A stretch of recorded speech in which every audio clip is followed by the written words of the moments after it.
Good morning, student. As you know very well, the partnership is going on. Today we will discuss the merits of partnership. Merits of partnership में first point आता है easy formation, यानी कि जैसे हमने soul trade में पढ़ा था उसको स्टेबलाइज करना बड़ा इजी था, ऐसे ही पार्टनरशिप को स्टेबलाइज करना भी बड़ा इजी काम है, इजीली फॉर्मेट किया जा सकता है। इसके लिए हमें कोई रजिस्ट्रेशन की नेसेसिटी नहीं होती, हमें रजिस्ट्रेशन कराना ही पड़ेगा, हमारे ऊपर डिपेंड करता है। अगर हम चाहें तो करा सकते हैं, अगर ना कराएं तो कोई प्रॉब्लम नहीं है। तो इसलिए हम कह सकते हैं कि इसका फॉर्मेशन बड़ा इजी होता है। सेकंड पॉइंट आता है बैलेंस डिसीजन, क्योंकि पार्टनरशिप में मिनिमम 2 और मैक्सिमम 50 पार्टनर होते हैं, तो काफी सारे जब लोग मिलकर डिसीजन लेते हैं तो वो हमेशा बैलेंस डिसीजन होगा, डिसीजन कभी गलत नहीं होगा। क्योंकि सोल ट्रेड में तो अकेला बंदा होता था, हो सकता है उसका डिसीजन गलत हो, पर जब काफी सारे लोग मिलकर डिसीजन लेते हैं तो वो डिसीजन कभी भी गलत नहीं हो सकता।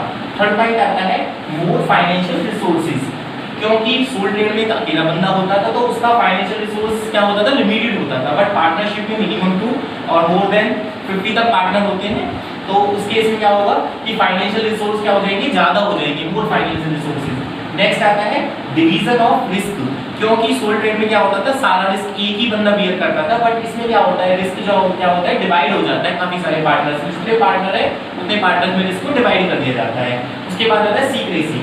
सीक्रेसी में क्या होता है, क्योंकि जैसे कि कुछ ही पार्टनर होते हैं वो बातों को सीक्रेट रखना चाहें तो रख सकते हैं, और दूसरा क्योंकि जब हम अपने अकाउंट्स बनाते हैं उनको हमें पब्लिकली शो नहीं करना होता, तो इसलिए इसमें सीक्रेसी रहती है।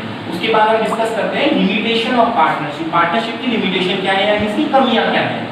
देखिए फर्स्ट पॉइंट आता है अनलिमिटेड लायबिलिटीज। अनलिमिटेड लायबिलिटीज का मतलब क्या होता है कि इसमें जैसे कि हमने सोल ट्रेड में पढ़ा था उसमें भी अनलिमिटेड लायबिलिटीज थी और पार्टनरशिप में भी अनलिमिटेड लायबिलिटीज होती है।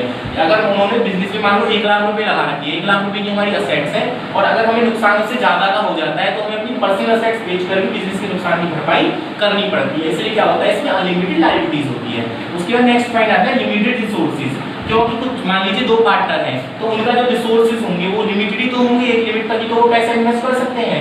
उसके बाद थर्ड पॉइंट आता है lack of harmony. Lack of harmony का मतलब होता है मान लीजिए फर्म में बहुत सारे पार्टनर हैं, जैसे कि 50 तक हो सकते हैं, तो अगर 50 पार्टनर होंगे तो सबकी राय अलग अलग होगी, कोई कुछ कहेगा कोई कुछ कहेगा, तो उस केस में क्या होगा उनके बीच में हार्मोनी स्टेबलाइज करना बहुत ही डिफिकल्ट टास्क हो जाएगा।